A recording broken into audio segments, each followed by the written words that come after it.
हाय, hello, नमस्कार. चला पाहूया मस्त अशी झटपट होणारी ही पावभाजी. इथे मी साहित्य घेतलेलं आहे. बटाटा, वाटाणा, कांदा, टोमॅटो, फ्लॉवर हे सर्व एकत्र आपल्याला आधी शिजवून घ्यायचं आहे. या व्यवस्थित सर्व भाज्या मी कट करून घेतलेल्या आहे. स्वच्छ 2 ते 3 पाण्याने मी व्यवस्थित धुवून घेतलेले आहेत. आणि आता इथे आपण कुकरला शिजवून घेणार आहोत. आणि एकीकडे तयार होत आहे आपला पावभाजीचा ओला मसाला. त्यासाठी इथे लागणार आहे आलं, लसूण आणि 2च मिरच्या वापरलेल्या आहेत, कारण की नंतर देखील इथे आपल्याला मसाले वापरायचे आहेत. आणि इथे मी कढई तापत ठेवलेली आहे. कढईमध्ये सर्वप्रथम आपल्याला तेल, अमूल बटरचं छोटं क्यूब, कोणतंही बटर घ्या, घरी जर तुमचे अवेलेबल असेल, तुम्ही बनवत असाल तर ते देखील वापरलं तरी चालेल. इथे तेल आणि बटर मी एकत्र गरम करून घेणार आहे. व्यवस्थित छान असं गरम झालं की इथे आपण वाटून घेतलेलं आलं, लसूण आणि मिरची याचं वाटण आपण फ्राय करून घेणार आहोत.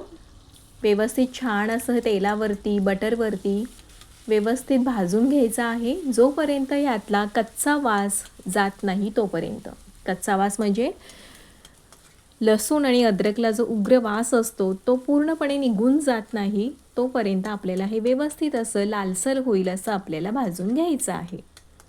5 ते 7 मिनिटांनी हे व्यवस्थित असं भाजलं जाईल छान असं, की मग ह्यामध्ये आपण ह्या शिजवून घेतलेल्या भाज्या आहेत त्या मॅश करून घ्यायच्या. त्यामध्ये मी थोडी भाजी ॲड करायची. अगदी करपून जाऊ नये म्हणून मी याची भाजी ॲड केलेली आहे. आणि यामध्ये आता लाल तिखट चवीप्रमाणे आणि पूर्ण एक पावभाजी मसाल्याचं पॅकेट. तुम्ही इथं कोणतंही ब्रँडचं पावभाजी मसाला पॅकेट वापरू शकता. आणि इथे हळद वापरलेली आहे. लाल तिखट पण व्यवस्थित आपल्या आवडीप्रमाणे कमी किंवा जास्त असं प्रमाणात वापरू शकता. इथे तोपर्यंत मी या भाज्या पूर्णपणे मॅश करून घेतलेल्या आहेत. व्यवस्थित असं छान असं मॅशरनी मॅश करून घ्यायच्या भाज्या. आणि त्यातलंच मी एक पडी भाज्या आधी मी फोडणीला टाकून घेतलेली आहे, कारण की आपण जे पावभाजी मसाला, लाल तिखट, हळद जे वापरणार असतो ते पटकन तेलात करपू शकतं, म्हणून मसाल्यांसोबत फ्राय करण्यासाठी मी इथे आधी हे वापरलेलं होतं. आता इथे चवीप्रमाणे मीठ टाकून घ्यायचं आहे. आणि इथे या सर्व भाज्या व्यवस्थित असं सर्व हे मिक्स करून घ्यायचं आहे. आणि हवं तितकं आपल्याला पाणी टाकून भाजी 5 ते 7 मिनिटांसाठी मंद आचेवर शिजवून घ्यायची आहे. आणि शक्यतो थंड पाण्याचा वापर नाही करायचा बरं का, गरम पाणीच वापरायचं. तुम्ही जेवढं केवढं वापरणार असाल पाणी, कारण की भाजी हे पहा खूप घट्ट झालेली आहे.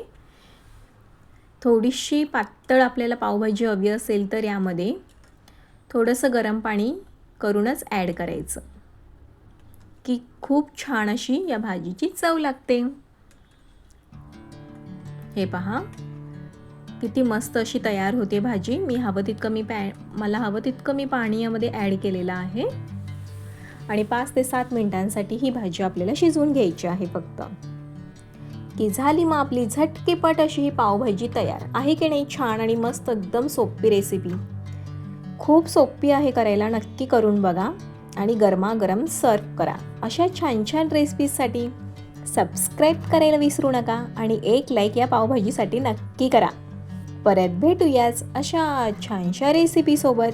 तोपर्यंत बाय बाय. आणि हो, सबस्क्राईब नक्की करा. चलो बाय बाय.